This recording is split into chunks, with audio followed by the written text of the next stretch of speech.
Hey everybody, welcome back to the Anyway Whatever podcast. I'm your host, Mike Fisher, and today's guest is Tom BigToe Laura.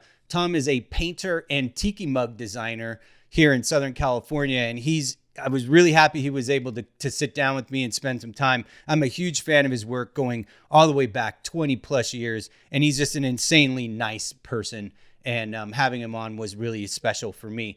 So if you are watching on YouTube, please hit subscribe and tink the bell like I always ask. Share, comment, give us a like. If you are listening to the audio version, please give us a review and a subscribe wherever it is you get your podcast content. We are available on all the social media platforms at Anyway Whatever Podcast, and on Twitter at AWP_podcast. My personal Instagram for my art and design is at Maximum Fluoride. So yeah, sit back and listen to this really cool episode where I talk with an amazingly established artist.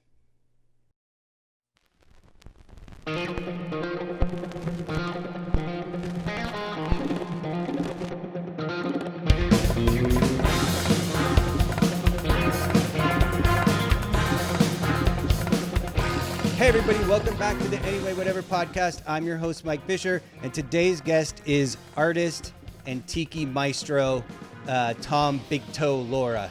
Hey Tom, how are you? I'm good. Thanks. How are you doing today? I'm doing good. It's warm. Tom's in Orange County, a little south of where I'm at. I'm out in the San Fernando Valley, but you got a little closer to the ocean, so I'm guessing it's a little cooler. But it's hot out here in the valley today. Yeah, we got a scorcher. Yeah. Last week or week before, when it was like over 100 out here in the valley, that was a little worse. But it's warm today. It's pushing 100, I think. Yikes! It's a good day to go to the beach. Yeah. Tom is a very well-known painter in the lowbrow kind of surf Tiki scene, and he's been at it for a long time, and he's really well established, and I'm just a huge fan. So Tom, where can people find your work on social media? I announce most of my releases for anything I do on my Instagram, which is at BigToe Art. And then I do most of my sales through Etsy. Okay. Which is my Etsy shop. Is the way it works is it's Etsy/shop/BigToe Art. And like most of the creatives I know, my BigToeArt.com is languishing because I'm too lazy to spend time on that too. But one of these days it'll be back. Nobody really visits websites anymore like they used to. They go to your Facebook page or they go to your Instagram or your Twitter. It's crazy. Even for this show, I built a web page, and my wife was like, "Why are you wasting your time at the web page?" Yeah. I mean, I really like the thing that you were talking about as an anchor. The fact that you were able to post your the show one place and it distributes it everywhere else for you. I mean, I would love to have an engine, and I'm hoping to be able to do that with my site, where you just post the content like a blog once and it distributes it out to all your social media. Yeah, I have my website is actually a WordPress website, and there's like a add-on to that called Jetpack, and I believe, I haven't delved into it too much, but I believe through Jetpack you can have your blog posted to your any of your social media that you link to automatically, which would be super helpful. And I probably should look into that, but yeah, that's awesome. I need to hire a new P to help me figure that out, because I'm a troglodyte. Yeah, and my wife is currently she's not working because she's in Hollywood, TV and movie business, so she's like my social media intern right now, and she's figured out how to get followers really quickly on the Instagram, And it's like, cause I had that Instagram, I tried to start this show like a year ago, and then I just got busy with contract work. And, so right now she's like taking over the Anyway Whatever podcast Instagram, and she's like grown it by like 2,000 subscribers in like 6 weeks. It's amazing. Nice. Wow.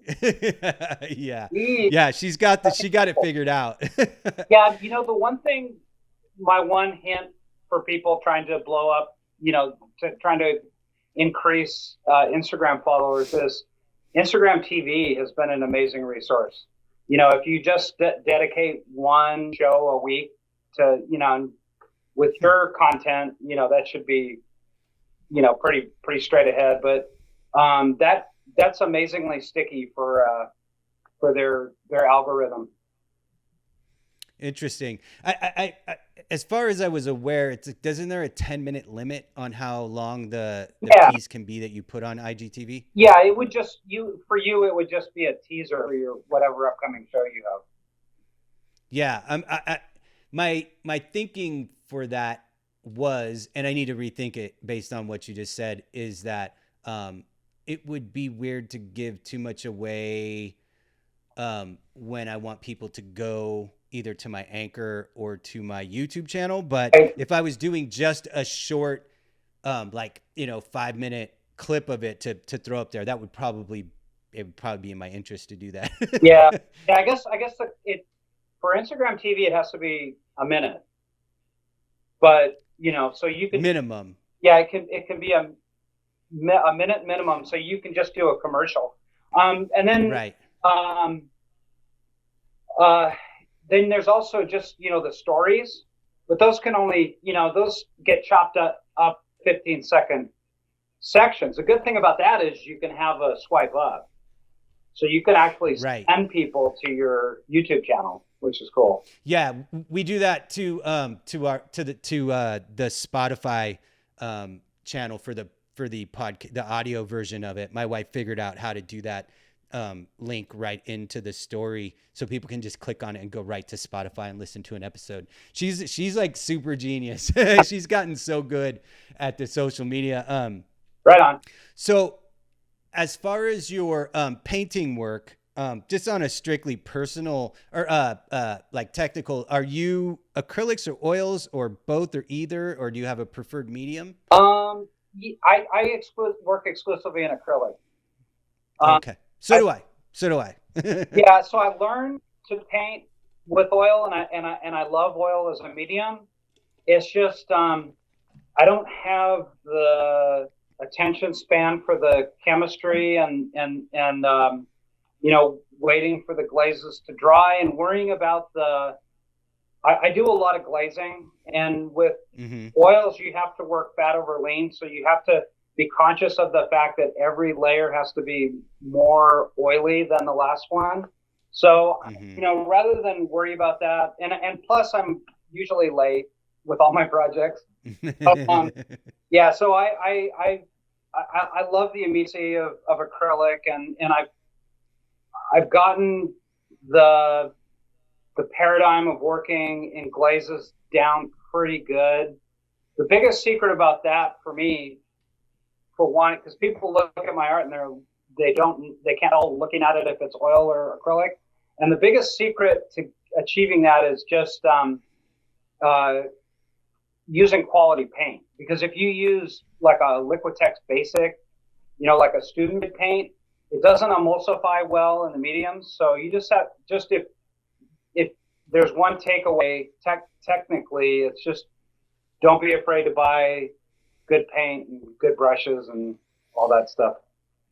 Do you use like a heavy body acrylic or because I kind of am prone to I think maybe because I draw with paint a little bit more than I actually paint with paint. I tend to like the fluid acrylics a lot, but I use all of the above in my work. Yeah, it depends on what I'm doing, but I use both. And when I do use heavy bodies, I find myself using a lot of extender and you know, the rewetting medium just to make them flow. I kind of, you know, I think a lot of my work is similar to yours in that it's sort of line work based. I'm very much influenced by cartoonists. So, and Yeah. dudes like Rick Griffins and Rob Williams, who were also sort of line work oriented. So, yeah, it's good to have paint Yeah. close. Yeah, for sure.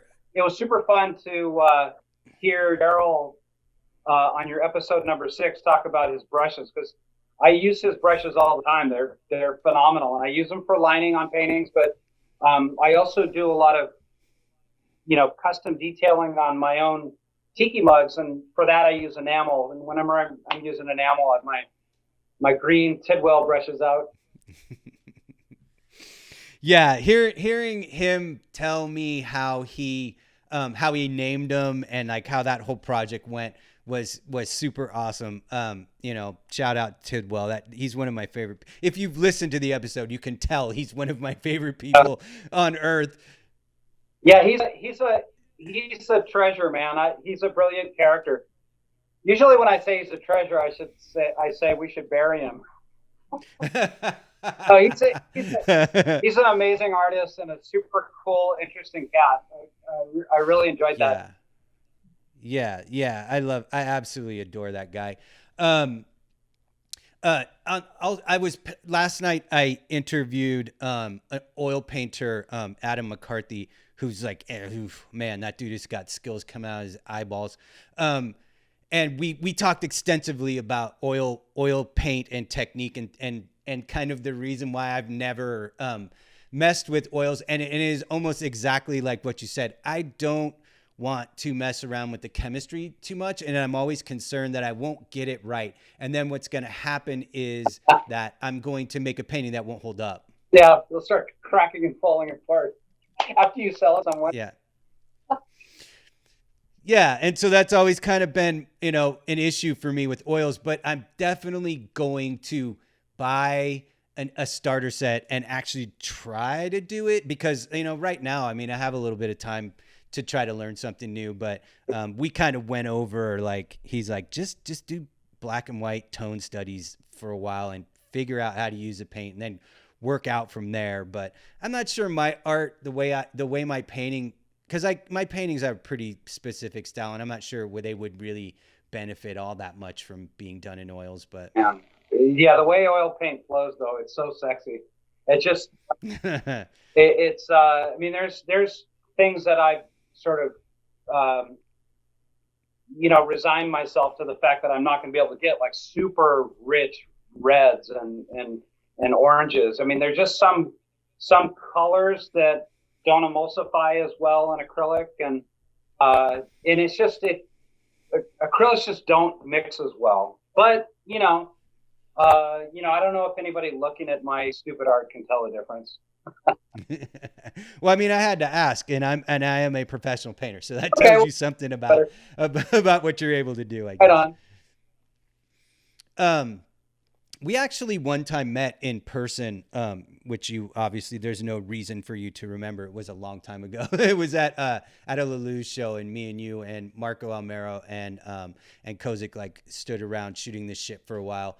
And at the time I was really impressed by what a nice guy you were. So I was really happy that you decided to come on, and it's really cool to sit and talk with you, talk art with you. When I was asking you, questions about stuff you have going on, you had mentioned that that you have a book out or coming out. Yeah, if I had a brain, I would have had one here. Yes, I have a new book. I'll send you a photo. It's called Gratisfaction: The Unaspirational Art of BigToe. That's a mouthful, huh? Yeah. Actually, can I go grab it? It'll take me. Yeah, go right ahead.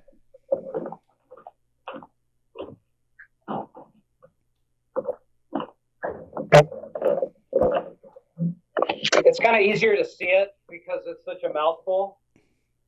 Oh wow, that's amazing. But yeah, so gratisfaction is just a word I made up, and unaspirational is sort of so many of the artists that I really admire are just degenerates. And then, I also have artists that I greatly admire that are that do lofty themes and do things, even though they may work, in the pop surrealist work, but guys like Shag and Mark Ryden and Todd Shore do these incredibly aspirational pieces. And, so I was trying to come up with a concept for mine, and it's kind of like I'm the opposite. So, there's a rich history of self-deprecation in the lowbrow art world. So that is right, dead spot on brand as far as titles go. And personally, on a personal note, Todd Shore is my all-time favorite painter, probably by a mile. I mean, he's just between the subject matter and just the raw skill that he has, he's unreal. And also super nice, unassuming guy. I mean, there's some artists even in the lowbrow world that kind of I don't know, are impressed with themselves, and then the ones that I'm always super impressed by are the guys that realize their place in the universe and history, and even Robert Williams is awe-inspiring as he is, can laughs at himself, which is awesome. Yeah, I had just recently watched the documentary that's on Amazon about Robert Williams, and it was super killer. Yeah. My only real personal experience with Robert Williams kind of speaks to what you just said. And I went to the Good Guys show one year in like 1996 or 1997, and me and my friend were walking, and I saw his car, and I was like, oh wow, that's Robert Williams' car. And like he just popped up out of it. He was under the dash, and he just popped up, and he's like, oh, how do you know that's my car? And I was like, oh, I'm a fan. And he's like, well, that's awesome. And like, we just started talking, and he's like one of those people who like, when you start talking to him, it's like you've known him forever. He's just got that kind of spirit to him. And I thought that was super cool. He's super stoked. He's super stoked on art and stuff. It's like, your buddy Kozik. I was freaked out the first time I talked to him, and he's funny, and he's approachable and affable, and so it's always fun when your heroes are human. You really have to be careful about that sometimes, because maybe they aren't. And me and Frank became friends over some random thing where I ran into somebody at Amoeba Records who was like a shared kind of acquaintance, and the guy at Amoeba just started telling me how he was going to kick Frank's ass or something.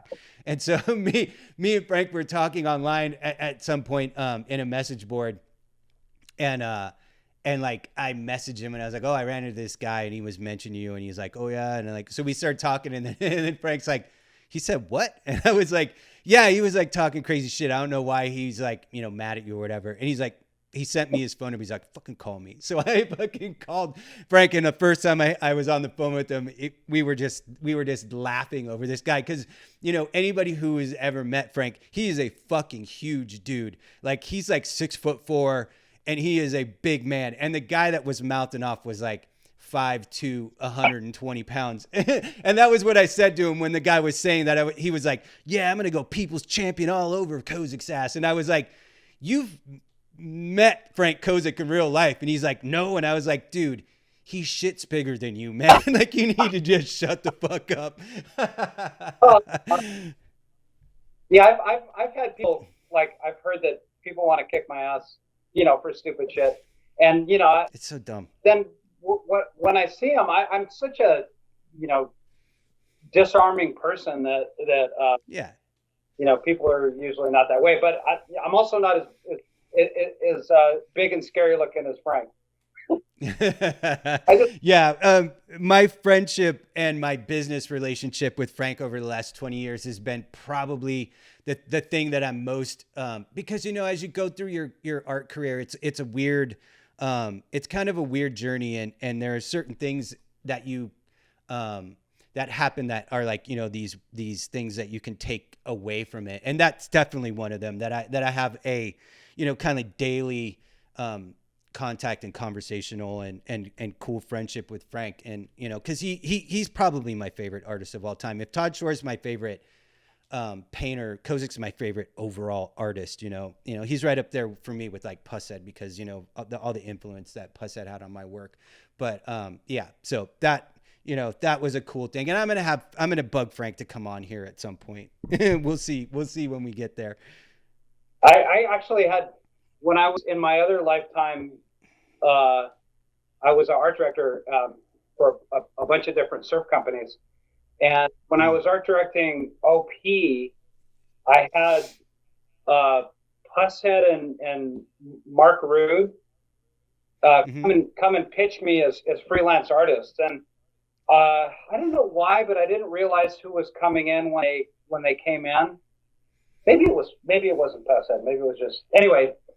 But these dudes rolled in and I didn't, we were chatting and I said, well, let me see what you have, to see if I wanted to buy Teenage Mutant Ninja Turtle graphics or something from them. And these people rolled out their books and I'm like, oh shit. So that was pretty fun. Yeah. I was pretty fortunate that I got a piece in a show once with Mad Mark Rude. And then also in that show was, there's like kind of the most famous old school death metal artist is a guy named Dan Seagrave, who did all the early death metal album covers. And now he's just kind of a fine artist. And so I was in a show with Mark Rude and Dan Seagrave, which for me was like amazing. Like I don't belong in that conversation at all. Wow. Yeah, that's awesome. I love those little, those sort of realizing, it's not that there's not that much difference in the art world between, guys starting out and masters. Yeah, for sure.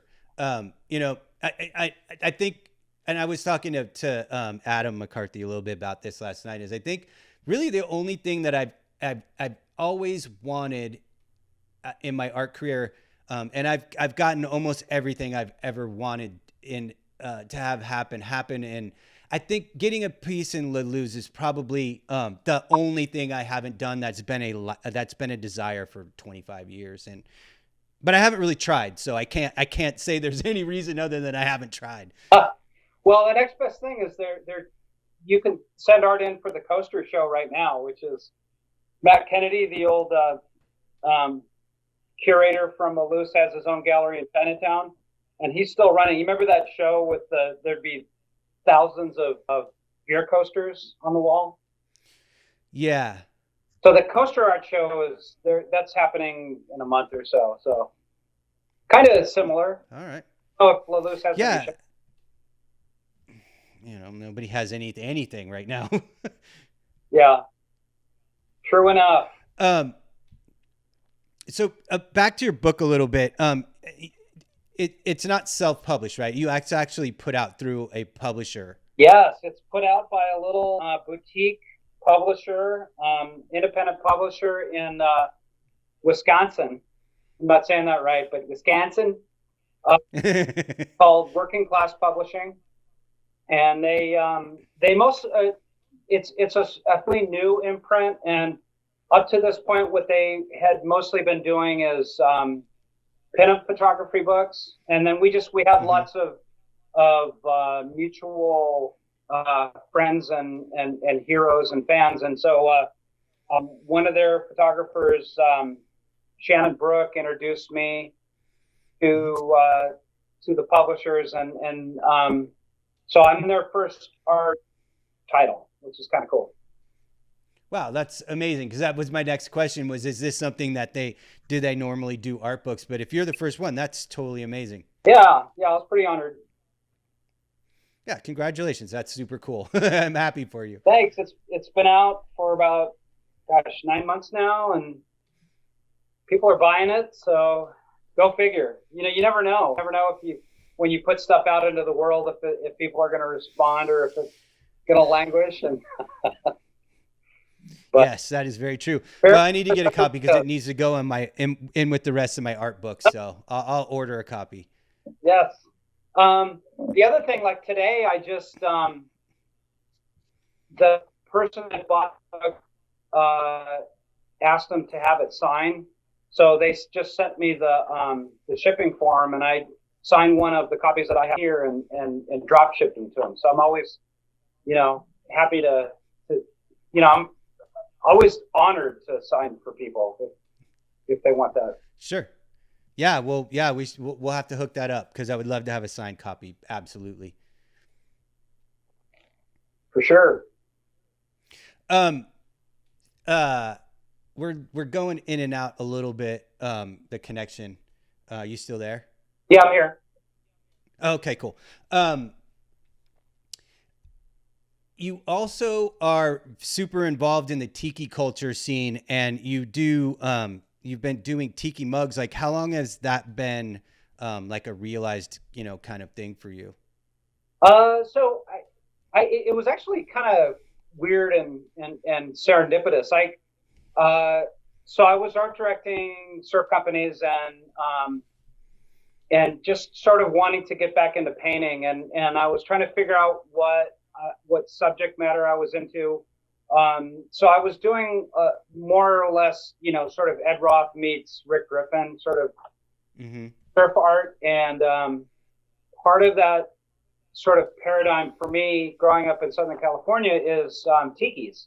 And so some of my paintings are goofy looking tikis surfing or just being stoked, and I ran into an old college buddy at the Rick Griffin retrospective art show, Laguna Beach, in like 2005.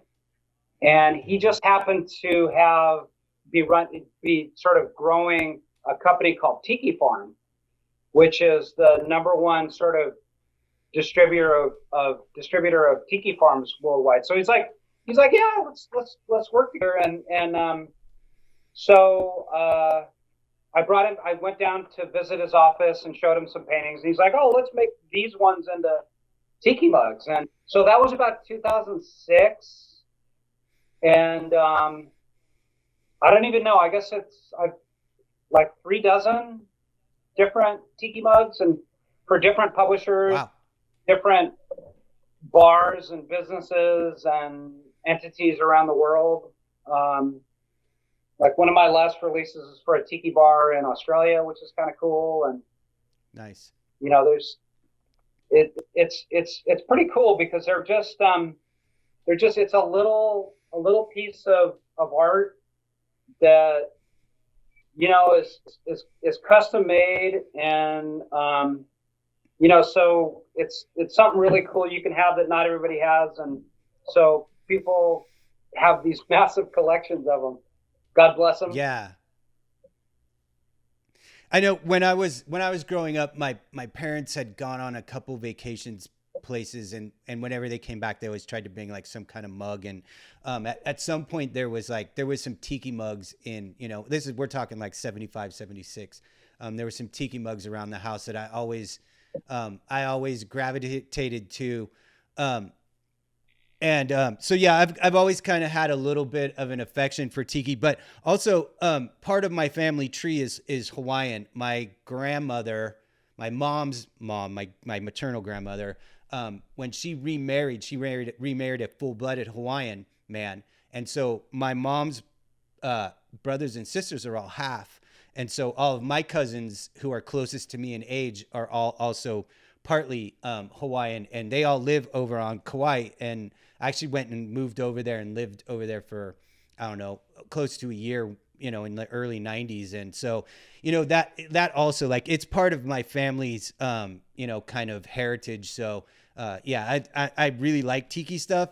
And the only tiki work I've ever done was I painted an ice hockey goalie mask to look like a tiki head, and I'll post a picture of it for people to see in the YouTube video of this. But yeah, I would love to spend some time learning more about like the ins and outs of how, because like any other art tradition, there's a lot of language going on in each different one, and I'd be interested in learning more about that and doing some tiki work, and I'd love to design a tiki mug someday. Yeah, right on. I mean, you've got such a huge body of work. I'm sure there's some stuff there that would translate well. I mean, even your skull triangle thing, I think would translate to a tiki mug. Anything dimensional, works. But yeah, Kauai is an amazing place. It's weird how each island kind of has its own personality, and Yeah. Kauai's interesting. Yeah, it's like the country. It's like the Totally country. it totally is. It to me, I describe it as being like Oahu maybe 25 years ago, where it's people are a little more standoffish at first, but it's like anywhere in Hawaii. If you have good intentions and show aloha to them, people are mostly cool. Absolutely, and I benefited from my aunt having been there for decades before I moved over there. So like I was just part of the family, and so I had very little trouble assimilating. I was able to find work at a t-shirt shop, screen printing shirts, and that kind of like brings me to another good point, which you are an avid surfer, I do believe as well, correct? Avid, yes. I haven't been in the water as much lately, but yeah, I definitely, that's where I go to recharge my batteries. Sure, for sure. How long have you been surfing? Are you like a lifer or? Oh yeah, I have been riding waves longer than I can remember. I think I started riding waves on those inflatable mats in the late 60s, and sort of just graduated up to riding stand-up boards. Yeah, the same side of the family, my mom's side, the wealthier section of that family had a beach house in Santa Cruz, and so nice. like everybody in the family over the course of every year would be able to have it for like a week or whatever. So when I was like, from the time I was probably 6 or 7, there was always surfboards, there was always wetsuits, there were skin boards, there were boogie boards, there's everything. So I kind of taught myself how to surf once a year every summer, and then until I was old enough to drive over the hill from San Jose to Santa Cruz with my friends, and then we would go surf constantly.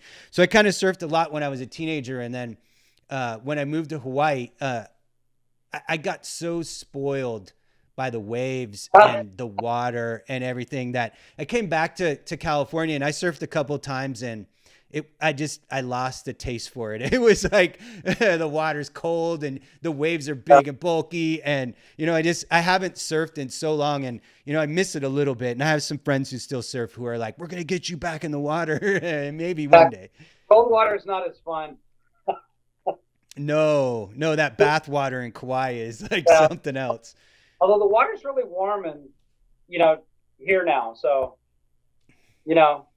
if you don't mind braving our Southern California crowds, I mean, you're kind of a hop, skip, and a jump from the ocean. So yeah, I could totally go over to Topanga like anytime. I'm like just over Topanga in the valley. I could just totally cruise over Topanga, but the northern part of Santa Monica Bay is pretty localized. I worked in Malibu for a long time and Santa Monica for a long time. So, yeah, probably not newbie friendly as I would like it to be. Yeah. Topanga's a little not as accepting as, I mean, Malibu, they don't have any choice. There's so many new people going out there that, so it can't be really that localized. But I've had issues at Topanga.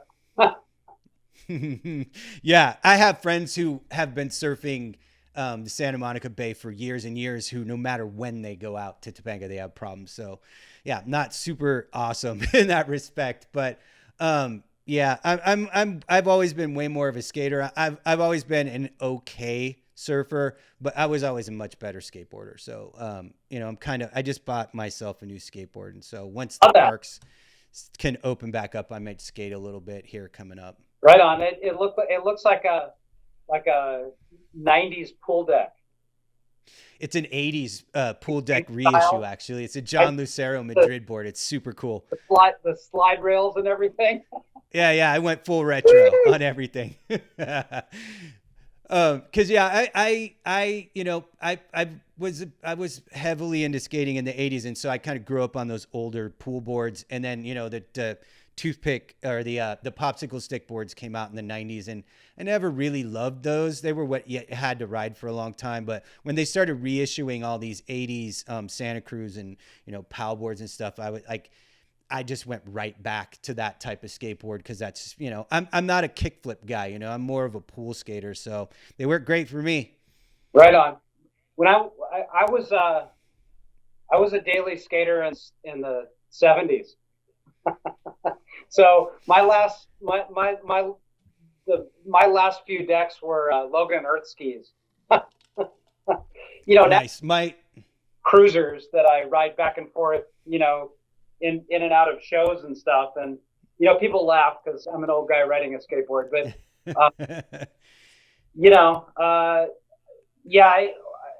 I stopped skating all the time before the kickflip was invented. Yeah, that was one of those tricks where I learned how to do it, and then I never ever did another one ever again, because I was like, okay, that's not for me. Like, I figured it out, I can do it now. I can go back to skating vert and pools and stuff. We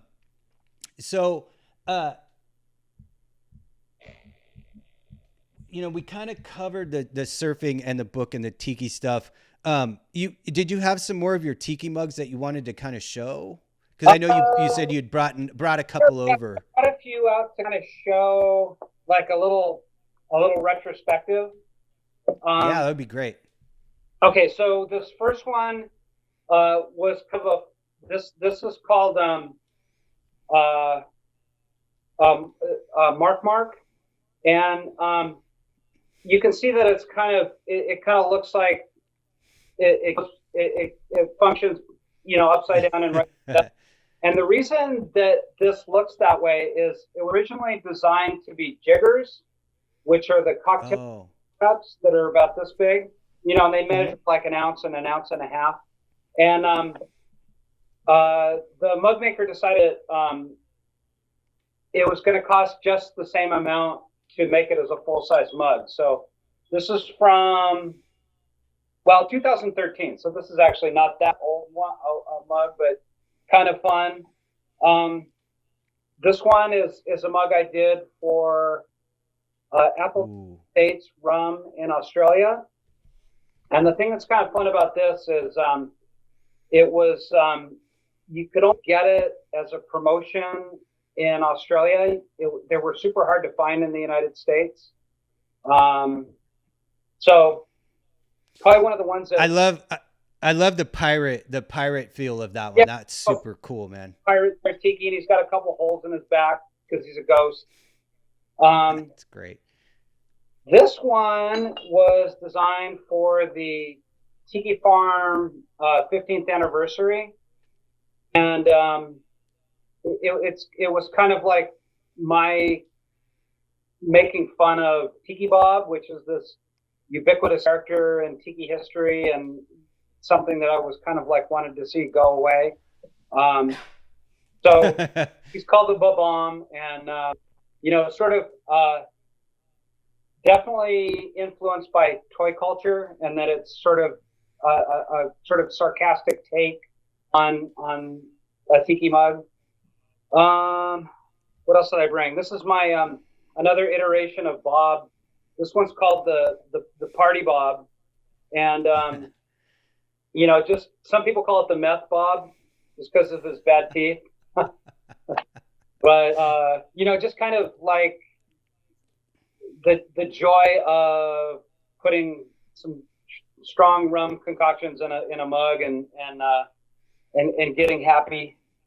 That one's great. From a technical standpoint, this one was pretty cool. This is oh wow, my Fiji Mermaid mug, and as you can see, as I turn it, it's actually sculpted in bas relief, and then has a what's it called? The way that they transfer the art. I can't remember off the top of my head, but sublimated transfer. Oh, okay. So it's made.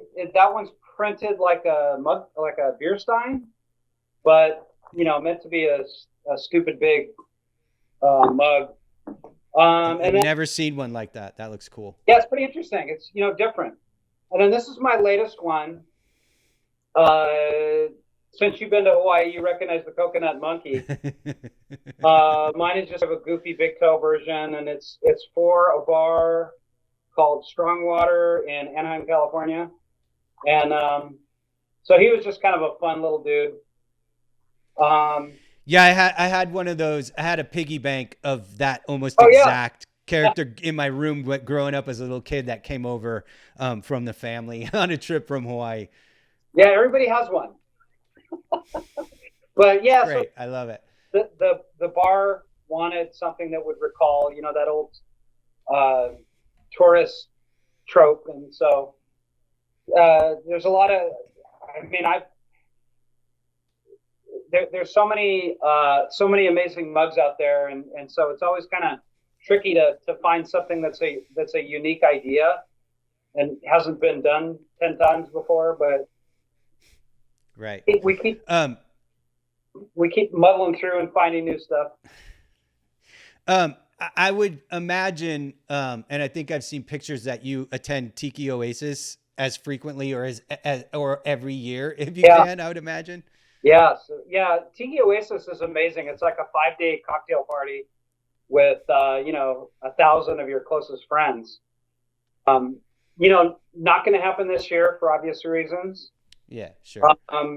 They do 2 a year. They have one in April called Tiki Oasis Arizona that they do at a hotel in Phoenix. So they postponed that one to October. So that one still might happen. It's not. Yeah, I know. There's no way. Arizona's not good right now. So no place is. No place is good right now. Yeah, the other one typically it's in San Diego, and they moved the hotel to Paradise Point, which is this really cool resort that's on its own little island. And wow. We're gonna try to do something, but it's all virtual now. So they're gonna have some events, but it's all gonna be online, which people can find out what all those events are at tikioasis.com. But they do bands, and they do a lot of tiki vendors, painters and sculptors, and all kinds of different artisans, jewelry makers, and people that sell vintage stuff. All of that's going to be online this year, so that should be pretty. Yeah, I have several friends who attend that religiously, and it looks like a really good time.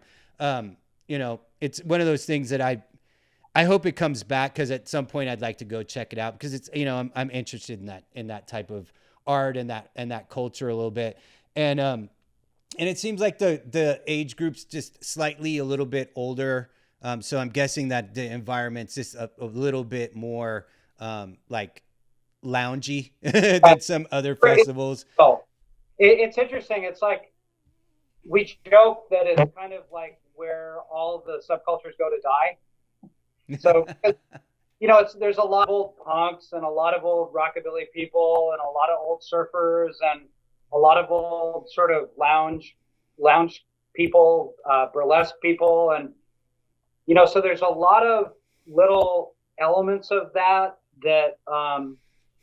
sort of coalesce into what Tiki Oasis is. A lot of the bands are old punk rock bands that have sort of mellowed out a little bit, and so then now they're doing exotica things. Like my favorite exotica band is called the Tiki Orchestra, and Jim, he goes by Jim Tikiaki. He was in one of the seminal New York metal bands called the Hitmen, and he was in a huge power pop band, and now he's doing this sort of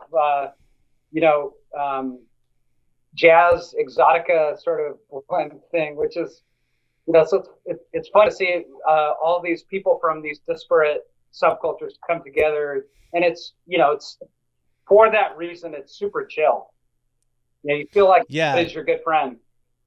Yeah, that's what it seems like to me. I mean, hopefully everything is at some point everything will get back to normal. It can't be like this forever, but yeah, that might be something that me and my wife would check out for sure. Yeah, and it's the other thing that's cool about that Tiki culture. I mean, Tiki Oasis is definitely like the Super Bowl, but then there's an event in the Pacific Northwest called Tiki Con, and then there's a phenomenal event in Florida called the Hukilau, and then there's events throughout the Midwest and in New York, and they're popping up in Europe, and there's one in Long Beach that was scheduled for October again.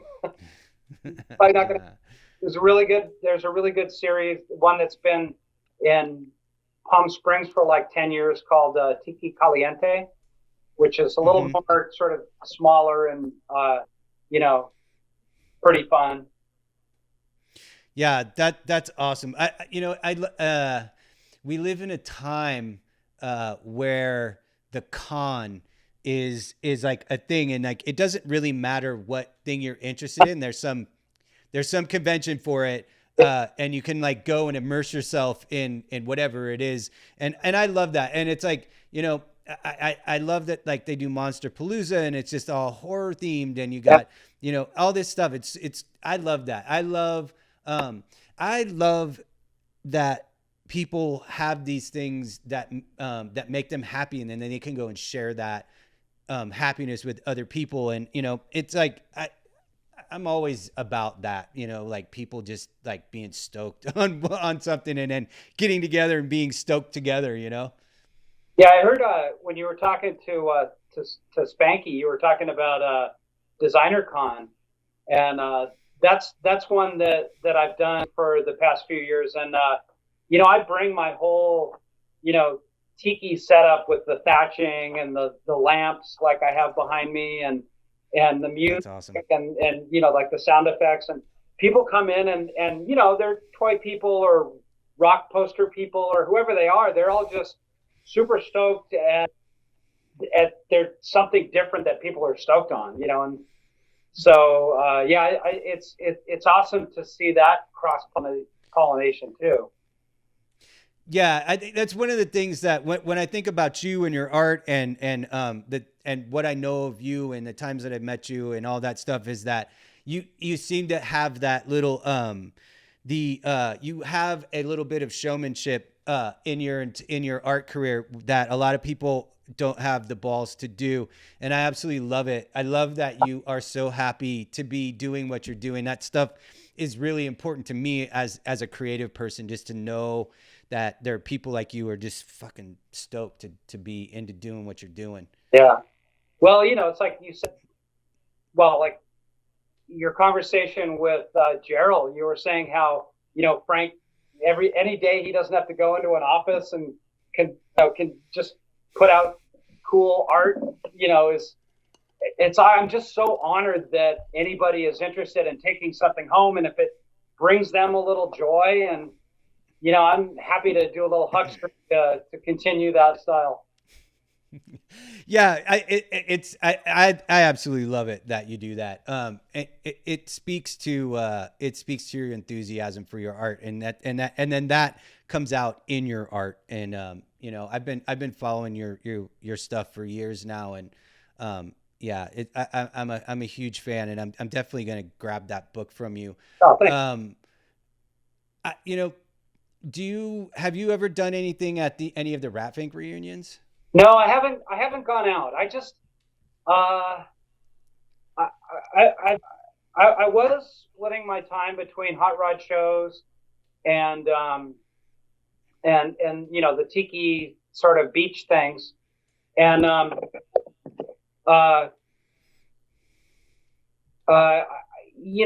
just events like going out to the Rat Fink reunion in Manti, Utah it's just too much time on the road. I'd love to go out to, some of the Midwest shows and some of the Central California shows. But, I've kind of gotten too lazy to pack up the van and travel that far for little shows. Sure.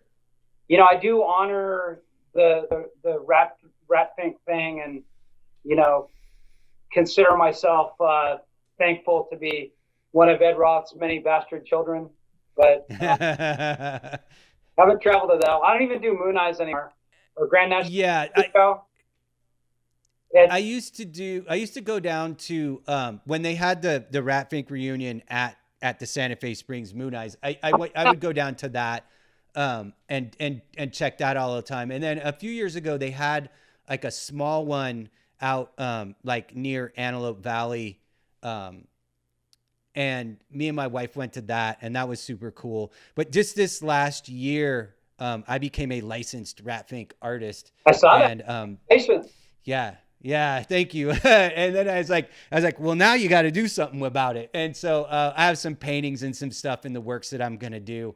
I'm gonna start a separate YouTube channel that's just an art channel where I can just post videos of myself making art. And there's a bunch of Rat Fink projects on tap for that. But Ed's widow, that's who I did all the negotiations with, and she's an absolutely adorable woman, and she invited me to go out to the one in Manti because I'm a licensed artist now, and if we weren't where we are with the coronavirus, me and my wife it would probably be another year because I'm going to need to build up some stuff that I would be able to even sell there. But I'm working towards that right now for sure. Oh, right on.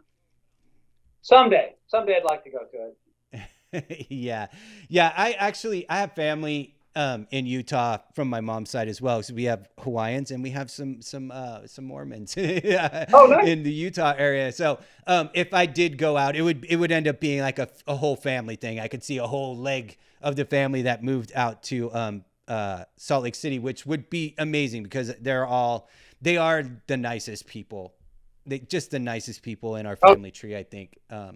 Well, if you do try to swing through Zion on your way out, which I guess if you drive from the south, you can go through the park, and it's just, that's one of the most, I love going to Utah for that, just for Zion Park and Lake Powell, and Utah's beautiful.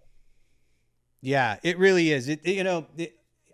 Touring in a band, I've been back and forth across the United States a lot of times, and we live in a beautiful country. Even the places that are fairly, isolated, like out in Nebraska and all of that. It's just beautiful country all over the place. And, I'm a huge fan of like, Louisiana and Mississippi and the Gulf states are it's just breathtakingly beautiful. And, I've gotten to go over the Blue Ridge Mountains, and I'm so fortunate to have been able to do that, with my friends in a van. Right. And wow. I think it's one of those things that every American should drive back and forth across the country at least one time.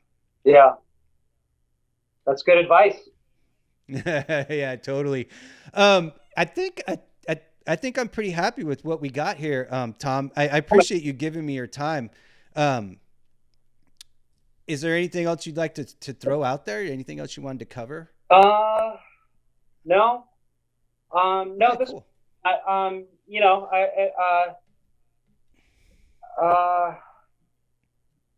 It's weird. Everything.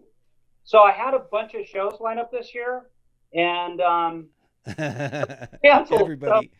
So, I'm hoping to. I have a show that I do every year in Long Beach called it's an art cooperative I have called the Gargantuas. It's me and Doug Horn and Ken Ruzick, and then we invite a different guest artist every year. So we've had Candy and Susanna Mosher and Thomas Fernandez. I love Susanna's work. Susanna is one of my favorite painters. Her work is so Yeah. cool. And that reminds me that I need to ask her to come on the show so I can talk about how much I love her show or her paintings. And Candy too. I mean, she's Yeah. and is she had me do the forward to her new book. Candy? Candy. Yeah. How is her last name pronounced? Well, is it Candy? Hold on. Whale? No, well, her real name is Weil. Yeah. She just goes by Candy or Candy Wild, I think. Yeah, she just goes. You can see it says by Candy Wild. But yeah. The fun thing about her was in doing a little bit of thought about her story, I'd research and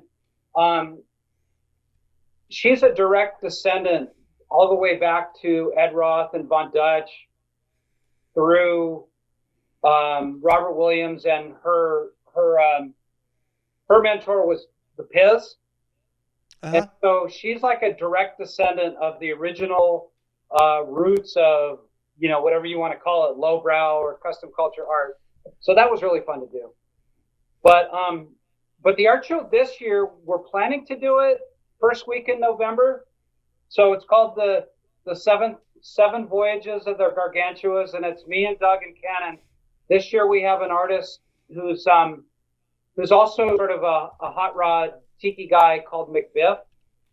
And what we do for that show is we pick like 7 themes, and we each riff on those different themes. So, we'll do some horror and some Tiki and some custom culture, and just to kind of keep the our creative artistic license flowing, whatever you want to call it. Sure. So we'll see. It's going to be interesting to see how we run a show in the days of whatever this new paradigm is. But I think we're going to just limit people to come in. We're hoping to have a collectible Tiki bowl that we release at the event. So there's going to be some kind of lineup for that. Hopefully we can space it out with an online sign up and have people come in at different times and come in and see the show. So we'll see. So that's the only thing I have coming up per se. Yeah, dude, that's rad. I wasn't aware of that thing that you do. And, I want to check that out for sure. To go a little bit back, Candy, her characters, like just how she designs characters. It's one of those things where, there's certain artists who do certain things that, are so good to me as an illustrator that it's like it almost hurts me to look at them, because her characters have so much style. Just the way she does her characters is so much style, and it reminds me a little bit of John Cristoforetti or even like Glenn Barr a little bit, where it's just a character has so much style. It's just insane, and I couldn't be a more huge fan of hers or Susanna's for that matter. And so that's amazing that you were able to do that for Candy's book, and now I got to buy that book too. Yeah, 2 more heroes, John Kay and Glenn Barr is a huge influence. It's just one more thought on Candy. I when I was doing the shows at Mark Waldman's shows at Gasoline Gallery in El Segundo when I first started, like in the late 2000s, there were 2 collectors, Marco and Victoria, that the highest compliment we could pay somebody is that they were hated. It's like really hate them that they're so talented, and Candy definitely is hateable. Yeah, dude, totally. Yeah, actually, when I was in the video games industry, when I first came to Los Angeles in the mid '90s, I worked at a kind of interactive company, and there was a lot of comic strip guys and cartoonists and people who had licenses that came through to talk about, maybe making some interactive stuff. I got to meet Jim Davis of Garfield, and I got to meet John Lasseter before Toy Story was even out, when he was just getting Pixar kind of on the map. And I got to meet John Kay, and that was definitely one of those moments for me, because I mean, Ren and Stimpy had like literally kind of just finished being a thing, and that was a huge one for me, because I'm a massive John Kay fan, and he was an interesting dude, to say the least.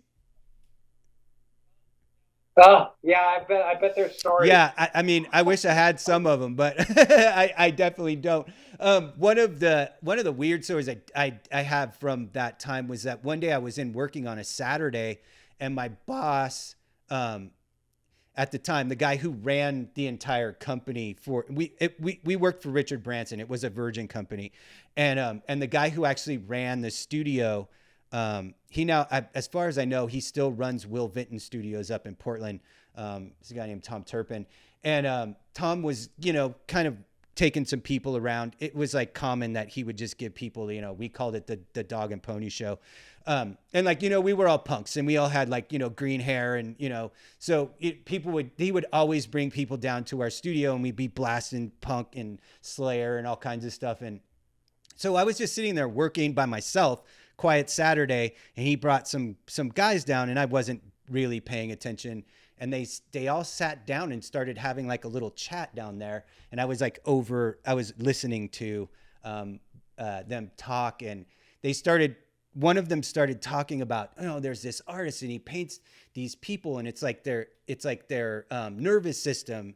And I just turned around, I was like, Alex Gray, and it was all of the surviving members of the Doors. And they were like, oh, come over here. And they brought me over, and I got to sit there and talk art with all of the surviving members of the Doors. And that was crazy. Well, that's insane. Yeah. In LA, you never know where you're going to find yourself. And it's probably in a position like that. Yeah. My closest analog would be, I art directed, apparel line for Greg Knoll for a while, who was one of the pioneer big wave surfer in Hawaii, and he would get together and talk story with whoever we would see at trade shows or just in our little conference room, and those going to Hawaii in the late 50s and going up to Makaha, which was basically the wilderness, and living there for 3 months at a time over the winter. And the stories that he and Mickey Munoz and a lot of those guys would tell were just shocking. But yeah, so I mean, just those characters, amazing characters. That's what makes life great. And that's what makes life as a creative super great, is that we often find ourselves in situations like that. Like another totally random, last year, the rapper Ice-T has his own clothing line, and I kind of got hooked up doing some stuff for Ice-T. And so then I was having these email conversations with Ice-T that was I was like, okay, this is not suck. Yeah, it's surreal. I love it. I absolutely love it. And it is my wish that people in other industries have these same types of moments. And I don't really know if they do, but we certainly do. And it's if there's a gift that being an artist for a living is that you will almost always find yourself in these situations. I could tell you more, but I bent your ear for a long time. Yeah, I do appreciate you coming on, and I will I'll probably ask you for some images so we can put up as much of your art during the YouTube video as we possibly can, because I want to share what you do with as many people as I possibly can, because like I said, I'm a huge fan, and I appreciate you coming on. Oh, thanks, man. It was my pleasure to come on, and so Excellent. Thank you very Thanks, much. Tom.